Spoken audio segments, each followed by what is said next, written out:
सबसे पहले मैं भड़ाम रस में एक कविता सुनाता हूं। अच्छा, भड़ाम रस। रॉकेट से बोला ये बम, आग लगाते ही हो जाते हो सरगम। एक बार ट्राई करो, लीग से हटो, हाँ। कभी तो मर्दों की चौराट जोर से फटो। हाँ। रॉकेट बोला ये तेरे पिछले कर्मों की सजा है अच्छा, कि भाड़ से फट जाता है। भैया फटने से कहीं ज्यादा मजा उड़ने में आता है। बहुत अच्छे। इस डिस्कशन में पकड़ा जोर, ढेर सारे पटाखे इकट्ठे हो गए चारों ओर।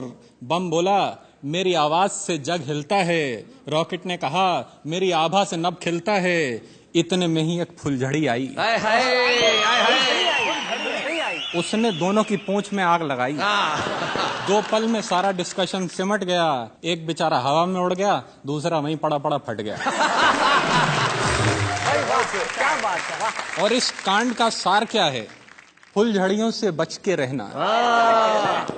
फुलझड़ियों से बच के रहना, ये ऐन वक्त पे दगा देती हैं। कभी तो बम में लगा देती हैं आग, कभी रॉकेट से हवा में उड़ा देती। क्या बात है, वाह वाह वाह वाह वाह, बहुत अच्छे। ये कविता फुलझड़ियों से बच के रहना आपने इन्हें तो समर्पित नहीं की?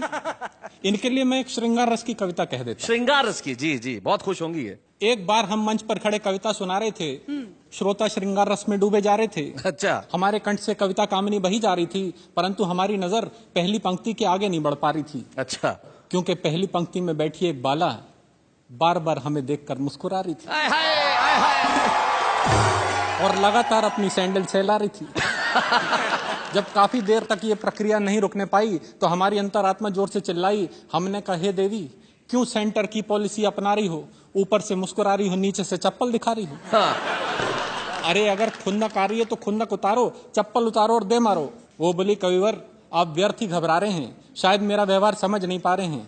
आपके श्रृंगार रस में गोते लगा रही हूँ, इसलिए बार बार मुस्कुरा रही हूँ। और मेरे पति कहीं गोते ना लगाने लगे, इसलिए ये सैंडल सहला रही हूँ।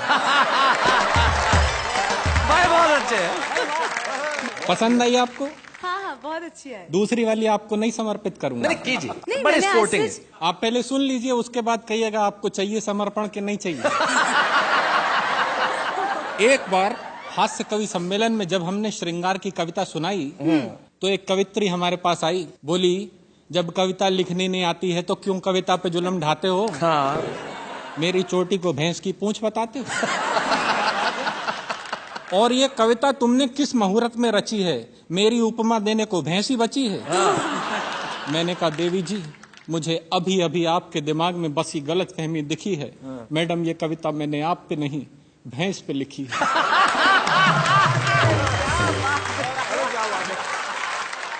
आप बोलिए ये समर्पण इधर है या नहीं?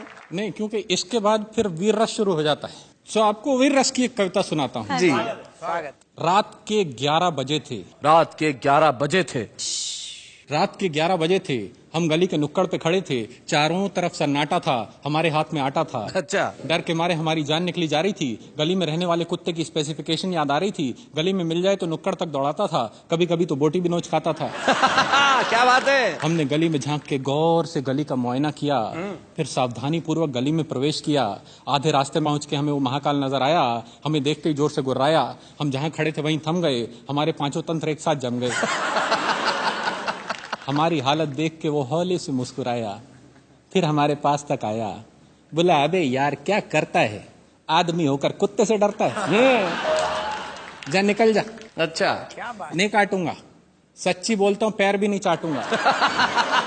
हमने कहा कुत्ता जी, आप तो शक्ल से ही जेंटलमैन नजर आते हैं। लोग बेकार में आपके बारे में उल्टी सीधी उड़ाते हैं और आपका नेचर तो इतना आला है। बोला चुप बे, इलेक्शन आने वाला है। वाह वाह वाह वाह, क्या बात।